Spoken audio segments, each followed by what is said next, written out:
Donc on va entamer notre dernière partie avant le récapitulatif final. Donc on a balayé un ensemble de procédures qui concernent l'extinction, le renforcement différentiel et la punition. Et donc maintenant le but c'est de relier ça justement aux fonctions du comportement. Donc ce qu'on avait vu dans le module 1, les différentes fonctions du comportement, et de voir justement, selon la fonction, quelle procédure on peut peut être adaptée pour être mise en place. Et puis enfin, on fera un récapitulatif final en réassociant donc toutes les stratégies proactives avec la gestion des conséquences. Alors, revenons à nos fonctions. Je vais les faire rapidement parce qu'on en a déjà parlé. On peut émettre un comportement pour chercher du renforcement positif social, obtenir des items, de l'attention, du contrôle, etc. Du renforcement positif automatique. Donc là, c'était obtenir des sensations. On peut aussi émettre un comportement, défi ou pas, pour chercher du renforcement négatif, donc social, échapper, éviter une situation, une tâche, une consigne. Et puis automatique, donc arrêter, atténuer ou différer une sensation désagréable. Ce petit rappel étant fait, on va reprendre du coup par fonction, enfin par petite catégorie de fonctions, ce qu'on peut mettre en place.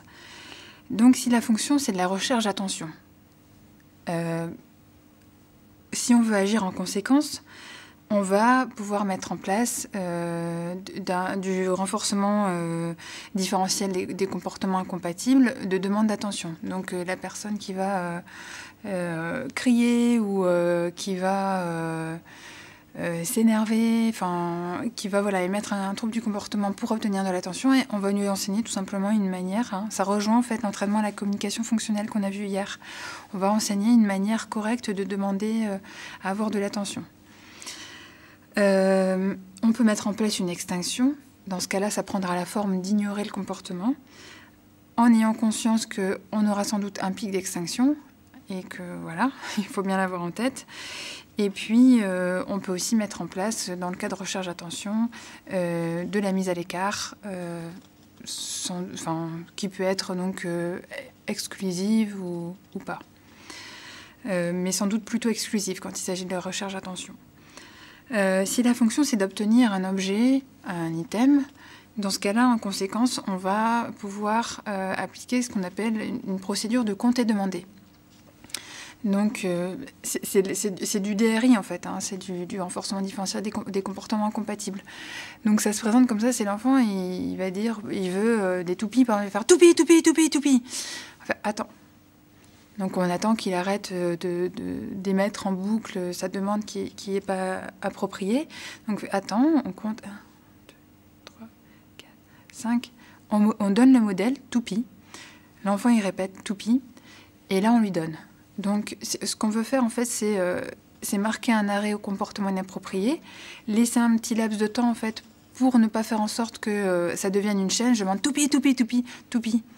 Le but, c'est justement pas que l'enfant il apprenne à faire le comportement inapproprié suivi de la demande appropriée.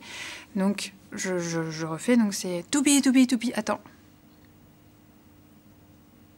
Toupie. Enfin, il fait toupie. Ok, tiens la toupie.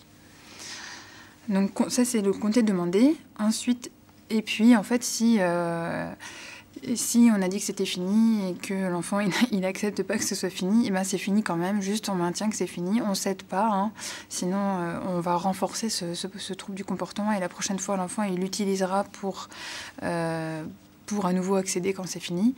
Donc l'enfant fait sa petite crise, on attend que ça passe, on sécurise l'environnement, on sécurise tout ce qu'il faut pour la personne, on écarte des sources de renforcement, et puis on attend que la personne se calme.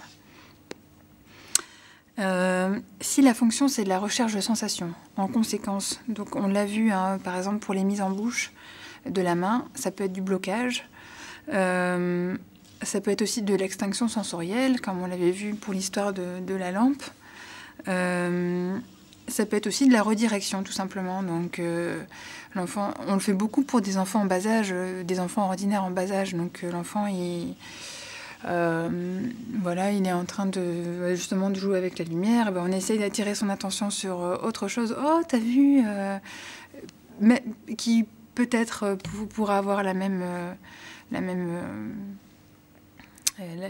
fonction, enfin, il pourrait retrouver les mêmes sensations. Donc on lui présente par exemple un petit manège lumineux. Oh, t'as vu le manège lumineux? Hop, on détourne son attention et on l'éloigne de cette... Enfin, on fait la redirection. On l'éloigne de ce comportement qui n'est pas approprié.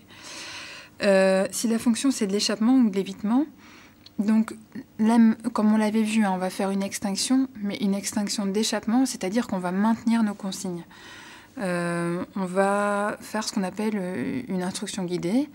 Enfin, on peut ou pas faire une instruction guidée si on sait bien que l'enfant il a très bien compris ce qu'on attend de lui et qu'il s'y engage pas, juste on attend, on fait un petit rappel de la consigne de temps à autre. On peut aussi faire un rappel régulier de la consigne.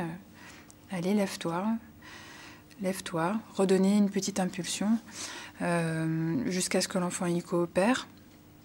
Et puis, donc, en fait, si l'enfant, voilà, il était engagé dans une tâche et qu'il rentre dans un comportement d'échappement, on va maintenir la tâche, mais on va... comment dire? On va peut-être... Enfin, le but, quand même, c'est que... Ok, il y a un trouble du comportement, mais on ne veut pas rentrer dans une escalade.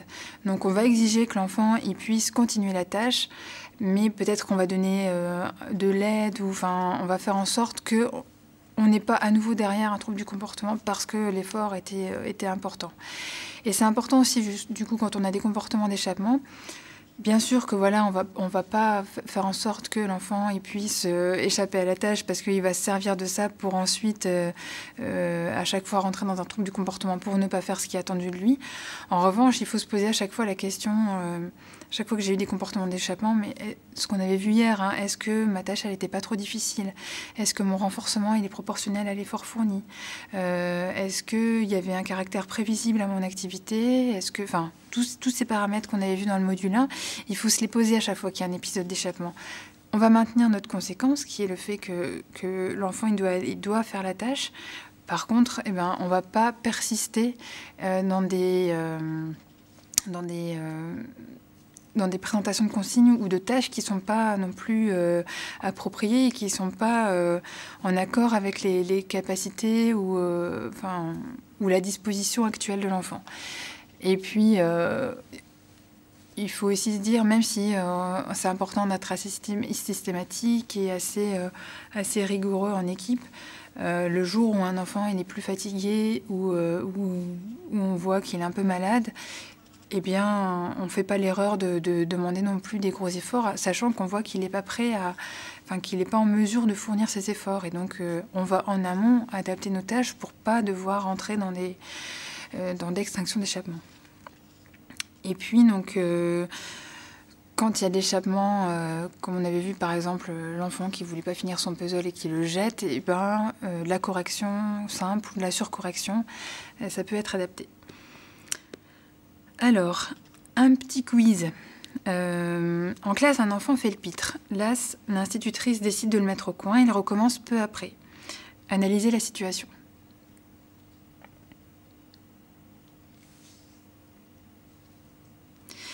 Donc, la réponse, c'est bien sûr de se poser avant tout la question de quelle est la fonction de ce comportement. Est-ce qu'il fait le pitre pour avoir de l'attention, pour échapper à l'exercice qui lui est demandé, pour diverses raisons. Donc, il faut d'abord définir la fonction. Et donc, si effectivement il cherche de l'attention, faire une mise à l'écart, ça peut être une réponse qui a des chances d'être efficace. S'il fait ça pour échapper à la tâche, alors là, on a toutes les chances qu'il refasse juste derrière parce que ça lui permet de ne pas faire l'exercice. Donc, réflexe, évaluation fonctionnelle. Alors, vous demandez à l'enfant avec qui vous travaillez de s'asseoir. Il crie et se jette par terre. Qu'est-ce que vous faites? Donc, visiblement, on est en présence d'un comportement d'échappement. Peut-être qu'on a mal géré en demandant à ce moment-là de s'asseoir parce que on l'a coupé de quelque chose qu'il aimait beaucoup. Enfin bref, il se peut qu'on ait mal géré en antécédent. Dans tous les cas, le comportement des filles, il est là et il faut le gérer. Donc, on maintient notre consigne, tout simplement. Il doit s'asseoir, hein, on peut lui donner des aides minimales. On ne s'énerve pas, bien sûr. Juste, on ne lui permet pas d'accéder à d'autres sources de renforcement et on attend qu'il coopère. Vous êtes en train de travailler à table et l'enfant se met à pleurnicher. qu'est-ce que vous faites? Alors si c'est pas habituel, on peut se poser la question quand même, est-ce qu'il n'y a pas un inconfort quelque part? Est-ce que c'est pas... Souvent, nous, quand c'est pas habituel avec un enfant et que c'est assez soudain et qu'on comprend pas bien, on va chercher le thermomètre, déjà on voit s'il n'y a pas... je sais pas, il est pas en train de couver quelque chose. Et puis, on va... habituellement, ce qu'on va faire, c'est qu'on va quand même aller au bout de la tâche, peut-être en donnant les aides qu'il faut. Et puis derrière, on va retester les renforçateurs. Peut-être que voilà, le renforcement, il était plus proportionnel à l'effort fourni, qui s'est lassé d'un renforçateur qui a été présenté plusieurs fois. On refait une évaluation de renforçateur. Si l'enfant, il se remotive, c'était peut-être juste ça. Si l'enfant, il se remotive pas, alors là, peut-être, alors qu'on fait une évaluation des renforçateurs assez poussée, là, peut-être qu'il y a un petit problème physiologique et on aménage la fin de la séance peut-être de manière plus tranquille. Voilà. Votre enfant se met à cracher régulièrement par terre. Comment réagissez-vous? Réflexe, évaluation fonctionnelle. Est-ce qu'il crache parce qu'il aime voir ce fil de bave? Est-ce qu'il crache pour obtenir de l'attention? Est-ce qu'il crache pour je ne sais quelle raison? Parce qu'il s'ennuie? Et donc, auquel cas, chaque fois, les réponses, elles seront différentes. S'il crache pour les sensations, déjà, on ne va pas lui donner accès à cette sensation. On va peut-être lui donner des pâtes à fil, là, s'il aime bien voir des fils, et essayer de trouver quelque chose en amont, du coup, gestion d'antécédents, quelque chose où il peut retrouver les mêmes sensations. Et puis, donc, blocage de la réponse. S'il s'ennuie, le fait d'enrichir son environnement, et moi, ça m'est déjà arrivé, hein, j'ai travaillé avec un enfant... début de prise en charge, donc c'était un des soucis des parents, c'était l'enfant il crachait beaucoup et en fait juste l'enfant il avait assez peu de centre d'intérêt, assez peu d'activité. Du moment où on a commencé à mettre en place une intervention éducative et à lui apprendre plein de choses, il s'est complètement détourné de ce comportement. S'il fait ça pour obtenir de l'attention, entraînement à la communication fonctionnelle et puis ne pas donner d'attention sur ces comportements-là. Un enfant non vocal se met à crier chaque fois qu'il veut votre attention. Que pouvez-vous faire? Pareil, réponse entraînement à la communication fonctionnelle. Renforcement différentiel des comportements incompatibles.